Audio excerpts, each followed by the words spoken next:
Kita semua mengetahui berita keuangan dunia yang menginfokan bahwa Amerika mencetak uang 4 triliun dolar atau 4.000 billion dalam 20 bulan terakhir ini, yang artinya kalau APBN Indonesia adalah 130 billion, maka 4.000 billion dolar adalah 30 kalinya uang 1 tahun Indonesia. Dalam 20 bulan ini juga ekuivalen 1 triliun dolar Tiongkok printing money juga, yang artinya 6 kali APBN Indonesia. Di sini cara kelolaan ekonomi Indonesia kok malah ngutang. Duh, ampun deh, ngutang sama yang printing money lagi. Koplak bener ya ekonominya. Tapi memang susah kalau punya ego ilmu sama ego pejabat. Dikasih tahu pengetahuan lain, sulit bener dengernya. Oke lah, biarkan selama 3 tahun ke depan ini kita lihat apakah bisa mengecilkan hutang yang 6.500 triliun itu menjadi lebih kecil atau jadi 11 triliun di akhir masa jabatan, sama dengan uang yang katanya ada di kantong saya. Pastinya konsep bernegara itu penting. Jangan memilih lagi yang populer ke depannya, karena ternyata jangan-jangan menjalankan pemerintahnya, milih menterinya yang bisa kerja juga nggak bisa, yang akhirnya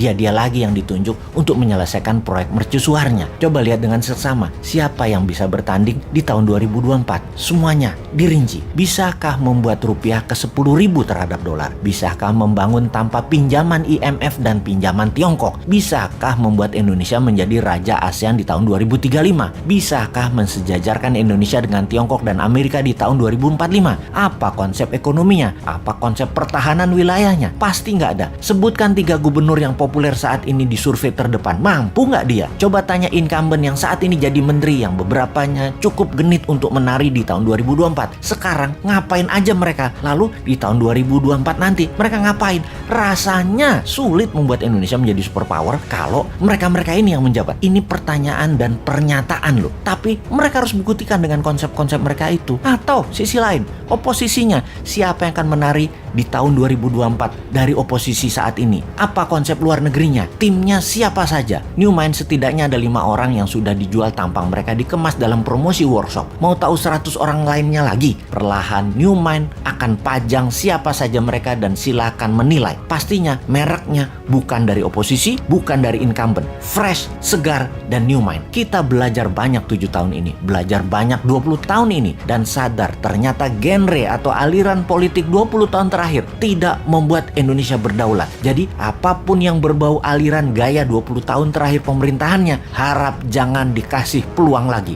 Kita cukup mengatakan terima kasih kepada aliran dalam 20 tahun terakhir ini karena telah berhasil membuat Indonesia tetap utuh. Yang terakhir hampir membelah 2 bangsa ini hingga retak-retak, tapi nggak apa-apa. Nanti kita benahi. Nanti sama New Mind semua kembali utuh. Yang minoritas miring ke kiri ke incumbent dan yang minoritas miring ke kanan ke oposisi, kita benahi. Ini keduanya sebenarnya minoritas, dan sahabat semua tidak perlu menjelaskan mana minoritas kiri, mana yang kanan tersebut yang sangat berisik tersebut. Nanti damai aja sama New Mind, happy semua. Kalau tax amnesty dijalankan sama incumbent, caranya aneh saat ini dan tidak akan membuat uang di luar balik. Mungkin karena pejabatnya orang pintar makan sekolahan semua, bukan orang dagang. Dan kalau prinsip dagang kan win-win, negara untung dan pemilik dana juga untung. Nanti kalau New Mind yang jadi, yang 11.000 triliun itu masuk sendiri tanpa dipaksa, tanpa disuruh-suruh, dan tanpa ditekan. Kalau yang sekarang negara doang yang mau untung. Secara teori di sekolah memang begitu, kuat di konsep